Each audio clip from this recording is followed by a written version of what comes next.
បើសិនជាខ្ញុំខ្មៅទៅដល់ឬក៏អីក៏ដោយហ្នឹងជាចំណុចពិសេសរបស់ខ្ញុំអ្នកឯងចង់ខ្មៅដូចខ្ញុំបានអត់បានទេអ្នកឯងចង់មានរូបរាងដូចខ្ញុំបានអត់បានទេរូបរាងខ្ញុំប៉ុណ្ណេះក៏ប៉ុន្តែអ្វីដែលខ្ញុំមានគឺសុខភាពខ្ញុំល្អហើយអ្វីដែលខ្ញុំមានគឺមិត្តភ័ក្តិល្អបងប្អូនល្អមិនមែនយកអារូបមួយចំណុចតូចមួយហ្នឹងហើយទៅធ្វើឲ្យខ្ញុំអត់មានអ្វីដែលគ្រប់យ៉ាងទេជួនកាលពេលដែលយើងព្យាយាមផ្លាស់ប្ដូរឲ្យខ្លួនឯងតែមិនមែនជាខ្លួនយើងហ្នឹងវាមិនមែនជាចំណុចសំខាន់បំផុតដែលយើងចង់បានទេអ្វីដែលយើងចង់បានសំខាន់បំផុតក្នុងជីវិតគឺជាភាពរីករាយគឺជាសេចក្តីសុខគឺជាទំនាក់ទំនងមួយល្អរវាងយើងជាមួយបងប្អូនរបស់យើងជាមួយមិត្តភ័ក្តិរបស់យើងគ្រួសារថាអូខ្លួននេះទៅជួបរឿងលំបាកមែនតើនេះមិនដឹងគួរធ្វើអីទេអញ្ចឹងអ្វីក៏ដោយសម្រាប់ជីវិតយើងឲ្យតែយើងគិតថាវាថ្មីគឺវាមានអ្វីមួយដែលលំបាកសម្រាប់យើងហើយតែបើសិនជាយើងខ្លួនឯងរឹងមាំពីខាងក្នុងក៏ខាងក្រៅវាយយើងអត់បែកដែរ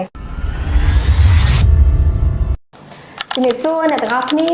ស្វាគមន៍មកកាន់ Cleo Podcast នៅក្នុងប្រធានបទដែលពួកយើងនឹងចង់លើកឡើងនៅក្នុងថ្ងៃនេះដែរគឺនឹងលើកឡើងទាក់ទងទៅនឹងការបាក់ទឹកចិត្តដោយឃើញថានៅក្នុងការរស់នៅប្រចាំថ្ងៃរបស់មនុស្សយើងម្នាក់គឺតែងតែជួបនៅបញ្ហាជាច្រើនមិនថាសម្ពាធ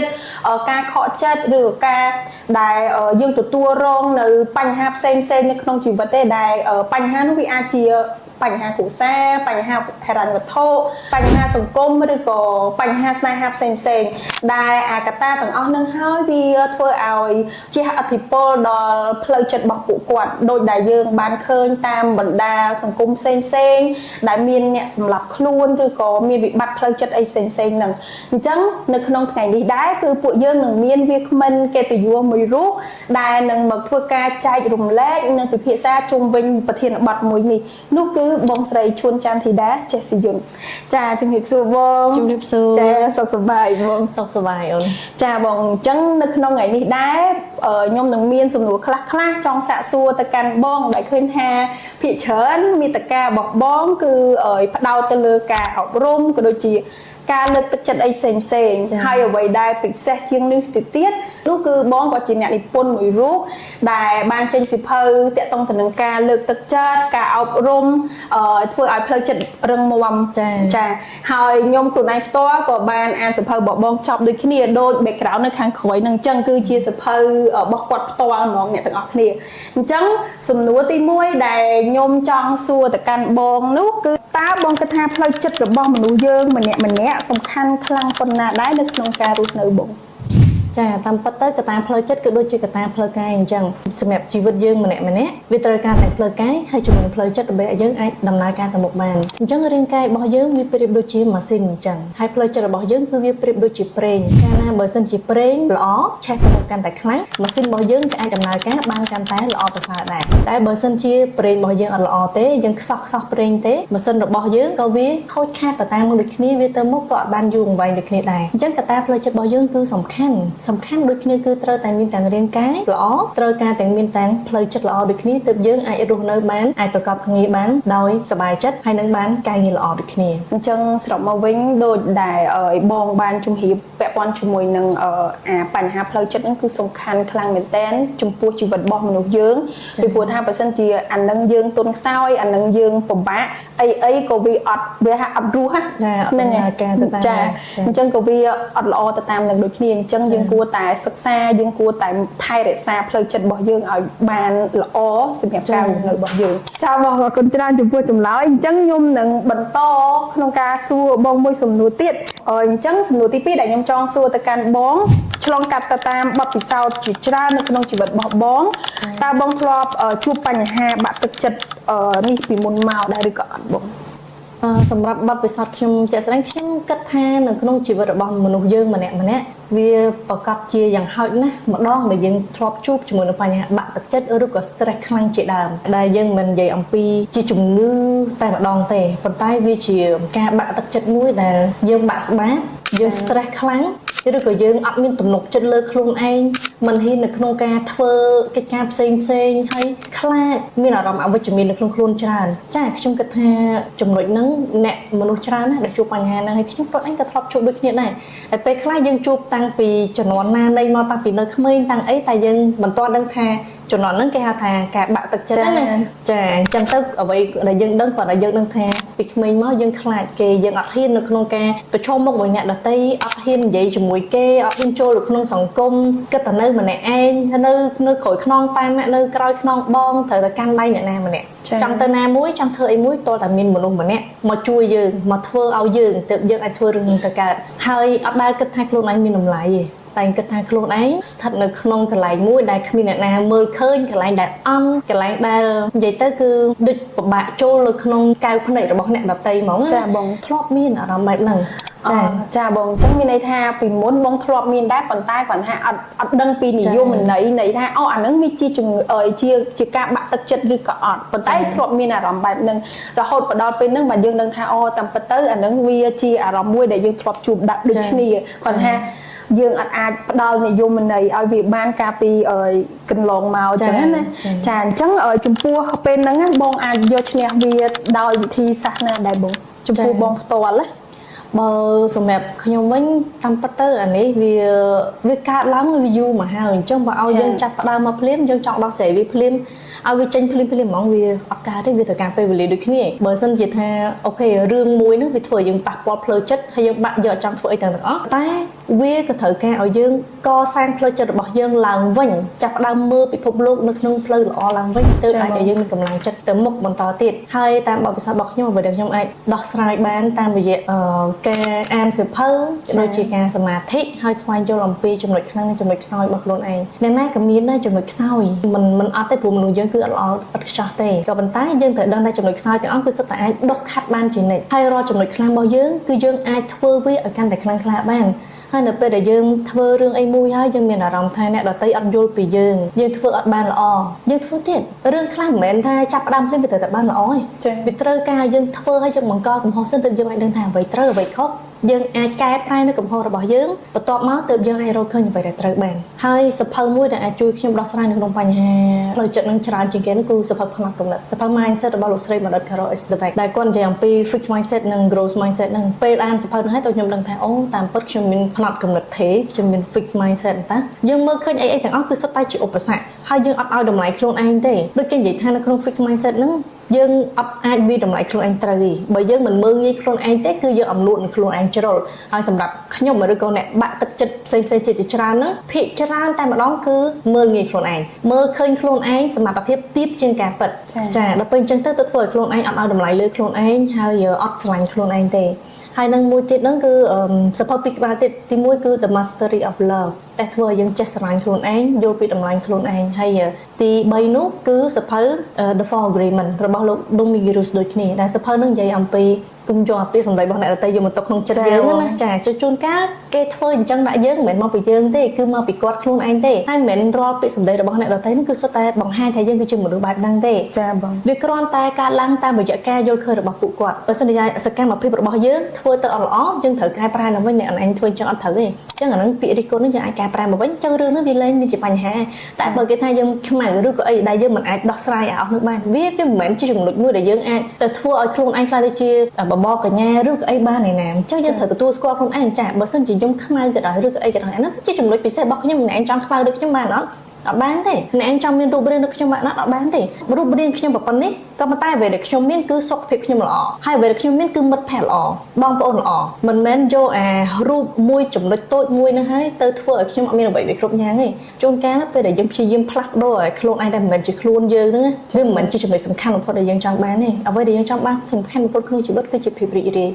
គឺជាសេចក្តីសុខគឺជាទំនាក់ទំនងមួយល្អរវាងយើងជាមួយបងប្អូនរបស់យើងជាមួយមិត្តភ័ក្តិរបស់យើងគ្រួសាររបស់យើងអញ្ចឹងទៅពេលណាយើងផ្ដោតទៅលើរឿងខុសពេលយើងផ្ដោតថាអូខ្ញុំត្រូវតែមានសម្បុរសខ្ញុំត្រូវតែមានរូបរាងស្អាតតើខ្ញុំកែច្រមុះតើខ្ញុំធ្វើម៉ូដសក់អញ្ចេះខ្ញុំស្លៀកពាក់អញ្ចោះទៅខ្ញុំអាចមានជីវិតដ៏ស្រស់ស្រាយទៅគេនិយាយរកខ្ញុំទៅខ្ញុំចូលក្នុងសង្គមចុះទៅខ្ញុំសប្បាយចិត្តបានអាហ្នឹងគឺជាលក្ខខណ្ឌមួយដែលធ្វើឲ្យយើងបាត់បង់នៅសេរីភាពពិតប្រាកដក្នុងខ្លួនយើងឯងធ្វើឲ្យយើងលែងមើលឃើញនៅតម្លៃថាតាមពិតទាំងអស់នោះវាជារឿងខ្លៅខ្លួនទេអ្វីដែលសំខាន់គឺក្នុងខ្លួនយើងបានប្រព្រឹត្តរឿងល្អៗដែរឬអត់យើងបានកសាងសមត្ថភាពរបស់យើងទៅមុខដែរឬអត់តើយើងមានបងប្អូនមានតំណែងមួយដែលល្អដែរឬអត់ប៉ុណ្្នឹងឯងទាំងអស់ហ្នឹងឯងដែលជាអ្វីដែលគួរឲ្យយើងសប្បាយចិត្តហើយវាគ្រប់គ្រាន់ចាវាគ្រប់គ្រាន់ហើយការរស់នៅដែលទទួលយកភាពជាខ្លួនឯងកសាងខ្លួនឯងអភិវឌ្ឍខ្លួនហើយរីករាយជាមួយនឹងអ្វីដែលយើងមានហើយខំប្រឹងបន្តដំណើរទៅមុខទៀតអាហ្នឹងជាអ្វីដែលល្អបំផុតដែលយើងគួរធ្វើ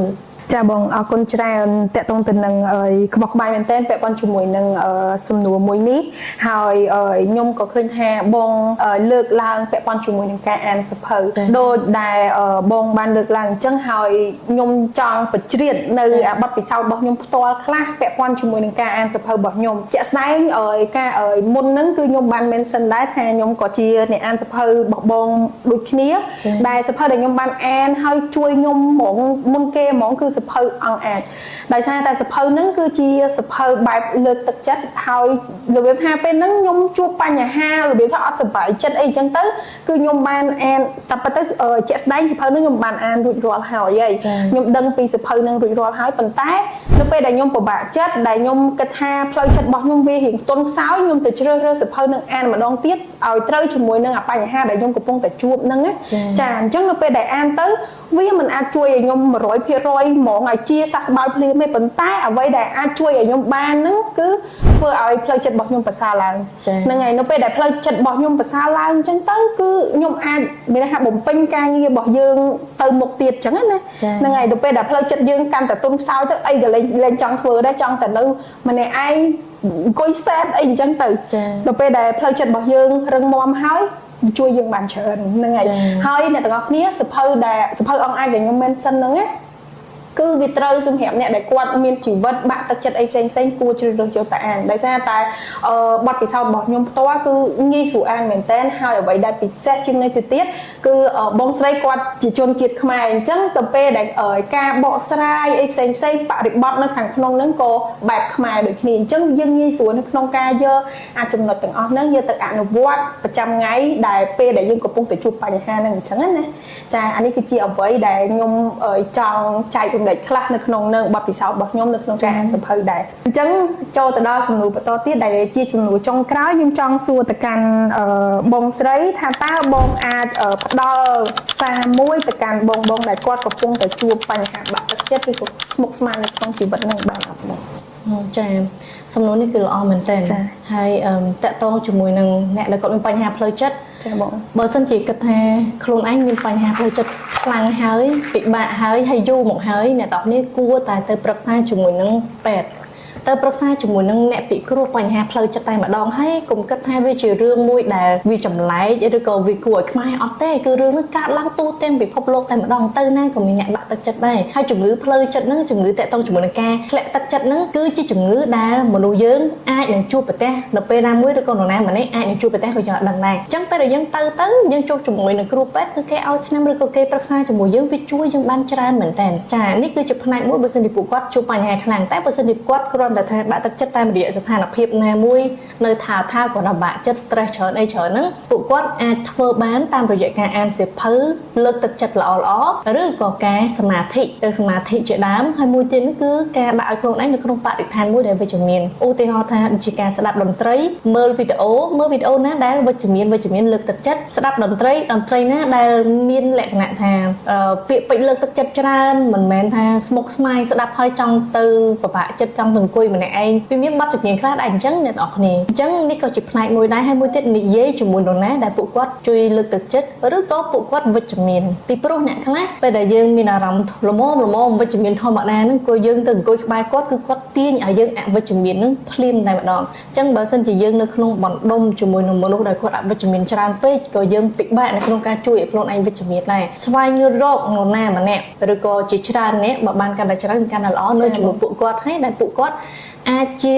បរិស្ថានមួយជួយឲ្យផ្លូវចិត្តរបស់យើងធូរស្រាលបានហើយយើងក៏ត្រូវដឹងថាកត្តាបរិស្ថានហ្នឹងគឺជារឿងដ៏សំខាន់មួយតែអ្វីដែលសំខាន់ជាងនោះទៅទៀតគឺយើងខ្លួនឯងចាបងបើយើងចូលទៅក្នុងស្ថានភាពមួយដែលលំបាកយើងស្ថិតនៅក្នុងស្ថានភាពមួយដែលអវិជ្ជមានតែបើសិនជាយើងខ្លួនឯងរឹងមាំពីខាងក្នុងក៏ខាងក្រៅវាយយើងអត់បែកដែរតែបើយើងខាងក្នុងខ្សោយហើយយើងទៅកន្លែងខាងក្រៅហ្នឹងគេទាញយើងទៀតតាមមួយផ្លែតទេគឺគេទាញយើងទៅព្រឹបតែម្ដងនេះជាមួយចំនួនដែលខ្ញុំចង់ចែករំលែកជាមួយនឹងបងប្អូនទាំងអស់គ្នាជាពិសេសគឺបងប្អូនដែលមានវ័យចាប់ពី25ចុះក្រោមតែម្ដងព្រោះតែចំណុចអស់នេះភាគច្រើនគឺគាត់ស្ថិតក្នុងបរិបទមួយវ័យមួយដែលពួកគាត់ចាប់ផ្ដើមផ្លាស់ប្ដូរការងារ ផ្លាស់ប្ដូរបរិស្ថានចេញពីរៀនថ្នាក់វិទ្យាល័យចូលដល់សាកលវិទ្យាល័យឬក៏ទៅតែរៀនថ្នាក់សាកលវិទ្យាល័យហើយគាត់ទៅធ្វើការផ្សេងជាដើមឬក៏ពេលដែលផ្លាស់ប្ដូរការងារជាដើមអញ្ចឹងរបស់ទាំងអស់នោះគឺសុទ្ធតែជាការ challenge មួយថ្មីការដកពិសោធន៍មួយថ្មីដែលធ្វើឲ្យមនុស្សងាយនៅក្នុងការបាក់ទឹកចិត្តងាយនៅក្នុងការគិតថាអូខ្លួនឯងទៅជួបរឿងលំបាកមែនតើនេះមិនដឹងគួរធ្វើអីទេអញ្ចឹងអ្វីក៏ដោយសម្រាប់ជីវិតយើងឲ្យតែយើងគិតថាវាថ្មីគឺវាមានអ្វីមួយដែលលំបាកសម្រាប់យើងហើយប៉ុន្តែយើងអាចបដូរពីការគិតថាអ្វីដែលថ្មីនោះគឺជារឿងលំបាកមកជាការគិតថាអ្វីដែលថ្មីនោះគឺជារឿងមួយដែលគួរឲ្យយើងចង់ដកពិសោធន៍អូមានអីថ្មីទៀតអញ្ចឹងខ្ញុំត្រូវ challenge ខ្លួនឯងយ៉ាងម៉េចទៀតខ្ញុំត្រូវធ្វើឲ្យគេទៀតជួបរឿងពិសេសអ្វីទៀតដែលយើងអាចអភិវឌ្ឍខ្លួនបានយើងអាចដកពិសោធន៍ហើយដុសខាត់ខ្លួនឯងទៅបានបងពីព្រោះរាល់ការដែលយើងផ្លាស់ប្ដូរមួយណាវាប្រកាសជាអាចនាំមកយើងនៅលទ្ធផលមួយដែលខុសពីមុនអញ្ចឹងខុសល្អខុសមិនល្អយ៉ាងម៉េចអាស្រ័យទៅលើយើងចង់ដុសខាត់ខ្លួនឯងឲ្យទៅជាយ៉ាងណាចាបងអរគុណច្រើនបងអើយតកតងទៅនឹងការបកស្រាយនៅសំណួរដែលខ្ញុំបានសាកសួរទៅកាន់ខាងបងគឺពិតជាក្បោះក្បាយខ្លាំងមែនតើហើយអរគុណច្រើនបងចំពោះការចែករំលែកតកតងទៅនឹងប្រធានបទមួយនេះហើយនេះគឺជាបទពិសោធន៍ផ្ទាល់ខ្លួនរបស់បងដែលបងបានឆ្លងកាត់ហើយចង់ចែករំលែកទៅកាន់អ្នកដែលគាត់កំពុងតែជួបបញ្ហាទាំងអស់ហ្នឹងហើយសង្ខេបមកវិញតកតងទៅនឹងផ្លូវចិត្តរបស់មនុស្សយើងគឺពិតជាសំខាន់មែនទែនក្នុងការរស់នៅអញ្ចឹងយើងគួរតែថែរក្សាហើយមើលថែវាឲ្យបានល្អហើយប្រសិនបើយើងជួបនៅបញ្ហាបាក់ទឹកចិត្តហ្នឹងគឺប្រសិនជាជួបខ្លាំងដោយដែលបងបានបកស្រាយអំបញ្ញមិញនេះបើសិនជាយើងជួបខ្លាំងយើងគួរតែទៅរកពេទ្យពិភាក្សាទៅលើបញ្ហាមួយនេះតែបើសិនជាយើងគិតថាខ្លួនឯងនៅស្រាលទេយើងត្រូវរំដោះខ្លួនឯងចេញពីរឿងនឹងភ្លាមគឺទី1បងស្រីថាតកតងទៅនឹងការអានសភៅសមាធិឲ្យបានច្រើននៅជាមួយនឹងខ្លួនឯងឲ្យបានច្រើនហើយមួយទៀតគឺជ្រើសរើសបរិស្ថានចា៎ឲ្យនៅឲ្យត្រូវជាមួយនឹងខ្លួនឯងឲ្យគេអាចនិយាយបានថាវាជា positive មួយសម្រាប់ការរស់នៅរបស់យើងហើយមួយវិញទៀតគឺនៅជាមួយនឹងមនុស្សដែលគេហៅថាវិជ្ជមានបានច្រើនចា៎ហើយនេះគឺជាសង្ខេបនៅអ្វីដែលបងស្រីគាត់បានចែករំលែកអំបញ្ញមិញនេះជាចុងក្រោយ podcast មួយនេះគឺបានដល់ទីបញ្ចប់ហើយសង្ឃឹមថាការបកស្រាយរបស់បងស្រីគឺពិតជាក្បោះក្បាយមែនទែនហើយអាចជួយទៅដល់អ្នកដែលគាត់កំពុងតែជួបបញ្ហាស្មុគស្មាញឬក៏បាក់ទឹកចិត្តនេះអាចយកទៅអនុវត្តឬក៏ពិចារណាទៅតាមស្ថានភាពជាក់ស្ដែងនៅក្នុងជីវិតបានអរគុណច្រើនដល់អ្នកទាំងអស់គ្នានៅក្នុងការតាមដាន podcast មួយនេះហើយវីដេអូមួយនេះដែរគឺឧបត្ថម្ភដោយ Kinora ជា brand សម្លៀកបំពាក់កូនខ្មែរដោយផ្ដោតទៅលើគុណភាពនិងប្រណិតភាពស្ដែងដូចសម្លៀកបំពាក់ដែលយើងកំពុងតែពាក់អញ្ចឹងគឺសាច់កណាត់ស្អាតហើយជា brand កូនខ្មែរទៀតនិងមួយទៀតគឺ Cleo Cafe និងហាងសៀវភៅដែលជាជម្រើសសៀវភៅល្អៗទាំងភាសាខ្មែរភាសាអង់គ្លេសដែលមានបណ្ណាល័យអានសៀវភៅដែលឥតគិតថ្លៃដែលមានផាសុកភាពហើយបរិយាកាសស្ងប់ស្ងាត់ហើយអ្វីកាន់តែពិសេសគឺមានហាងកាហ្វេនិងអាហារសម្រន់នៅខាងក្នុងនោះផងដែរអញ្ចឹងអ្នកទាំងអស់គ្នាអាចគាំទ្រពួកយើងតាមរយៈការជាវទៅលើខោអាវពី brand Kinora និងសៀវភៅពីខាង Cleo Cafe និងហាងសៀវភៅហើយមួយទៀតបើសិនជាអ្នកទាំងអស់គ្នាមាន comment អីអាច comment នៅក្នុងវីដេអូខាងក្រោមហើយបើសិនជាចង់ឲ្យពួកយើងធ្វើវីដេអូអីពាក់ព័ន្ធជាមួយនឹង podcast ចែករំលែកអីអាច comment នៅក្នុងខាងក្រោមវីដេអូនេះបានអរគុណដល់អ្នកទាំងអស់គ្នាក្នុងការតាមដានវីដេអូមួយនេះជួបគ្នានៅវីដេអូក្រោយអរគុណ